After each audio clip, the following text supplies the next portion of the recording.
Hi everyone, आज के इस लेसन में हम लर्न करने वाले हैं वेजिटेबल्स नेम्स। दोस्तों, अगर आप हमारी वीडियो पहली बार देख रहे हैं और इस चैनल पर नए हैं तो इस चैनल को कर दीजिए सब्सक्राइब और बेल नोटिफिकेशन के बटन को भी प्रेस कीजिए ताकि आप कोई भी वीडियो मिस ना कर सकें। चलिए शुरू करते हैं अपना आज का lesson.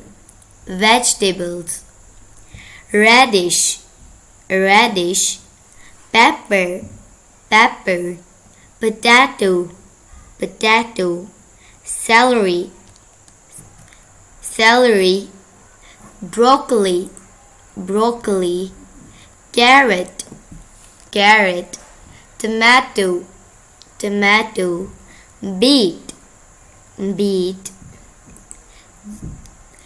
cucumber, cucumber, cabbage, cabbage, eggplant, eggplant।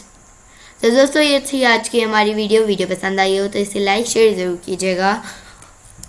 और अगर आप हमारे चैनल पर नए हैं तो हमारे चैनल को भी जल्दी से सब्सक्राइब कर लीजिए ताकि आपको हमारी मज़ीद वीडियोज़ की नोटिफिकेशन मिलती रहे। और बेल नोटिफिकेशन के बटन को भी ऑल पे लगा दीजिए ताकि आप कोई भी वीडियो मिस ना कर सकें। आपसे मिलेंगे अगली नेक्स्ट वीडियो में, तब तक के लिए अल्लाह हाफिज़।